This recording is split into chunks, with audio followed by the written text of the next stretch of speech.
కాకినాడ జిల్లా ప్రతిపాడు నియోజకవర్గంలో కలుషిత ఆహారంతో అస్వస్థతకు గురై రౌతులపూడి ప్రభుత్వ ఆసుపత్రిలో చికిత్స పొందుతున్న 46 మంది రోగులను ఎమ్మెల్యే వరుపుల సత్యప్రభ రాజా పరామర్శించారు. దబ్బాది సార్లంక గ్రామాలకు చెందిన కుటుంబాలు ఒక వేడుకలో ఫుడ్ పాయిజన్ కావడంతో వాంతులు విరోచనాలతో తీవ్ర అస్వస్థతకు గురయ్యారు. వీరు రౌతులపూడి కమ్యూనిటీ హెల్త్ సెంటర్లో చికిత్స పొందుతున్న విషయం తెలుసుకున్న ఎమ్మెల్యే సత్యప్రభ వైద్యులతో మాట్లాడి వారికి నాణ్యమైన వైద్య సేవ అందించాలని ఆదేశాలు చేశారు. అంతేకాక రౌతులపూడి కమ్యూనిటీ హెల్త్ సెంటర్కు ఎన్డీఏ కూటమి శ్రేణులతో కలిసి వెళ్లి వారి ఆరోగ్య స్థితిగతులను అడిగి తెలుసుకున్నారు. ఈ సందర్భంగా ఎమ్మెల్యే మాట్లాడుతూ కలుషిత ఆహారం తిన్న ప్రతి ఒక్కరూ కూడా ప్రస్తుతం కోలుకుంటున్నారని అన్నారు. ఒక వృద్ధురాలు దురదృష్టవశాత్తు మరణించిందని అన్నారు. సీజనల్ వ్యాధులు ప్రబలే అవకాశం ఉంది కాబట్టి ప్రతి ఒక్కరూ జాగ్రత్తలు తీసుకోవాలని అధికారులకు ఆదేశాలు జారీ చేశామని అన్నారు.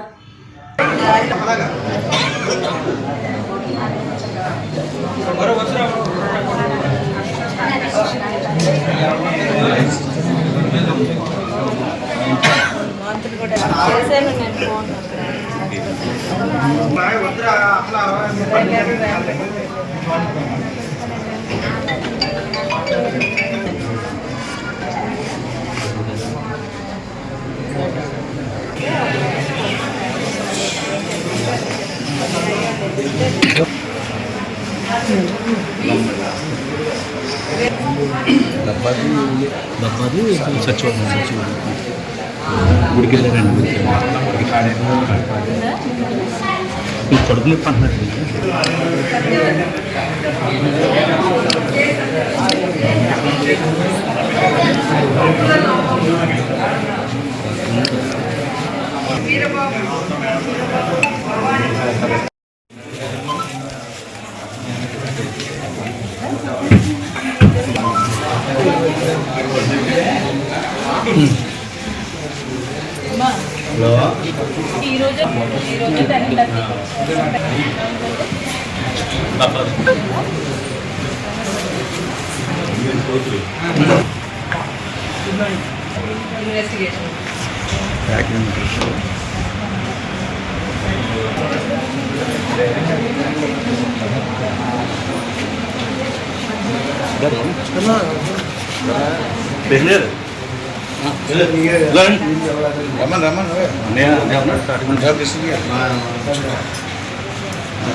వార్తలను ముఖ్యాంశాలు మరోసారి.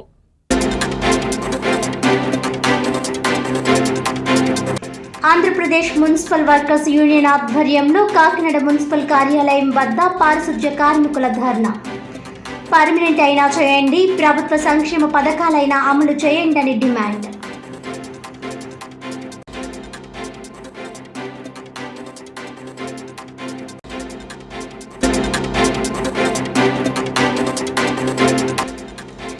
ఎన్నికల్లో ఇచ్చిన హామీల్లో భాగంగా 67.27 లక్షల మంది విద్యార్థులకు తల్లికి వందనం పథకం అమలు చేస్తున్న కూటమి ప్రభుత్వం.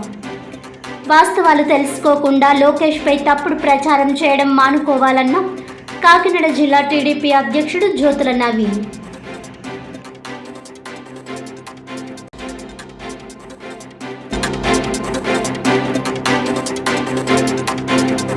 కాకినాడ జిల్లా ప్రతిపాడు నియోజకవర్గంలో కలుషిత ఆహారంతో 46 మందికి అస్వస్థత.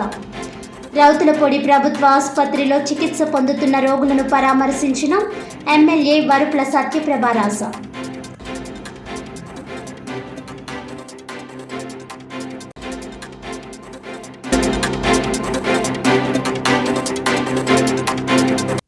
ఈనాటి వార్తలు ఇంతటితో సమాప్తం. తిరిగి వచ్చే బులెటిన్లో మళ్ళీ కలుద్దాం. అంతవరకు సెలవు. నమస్కారం.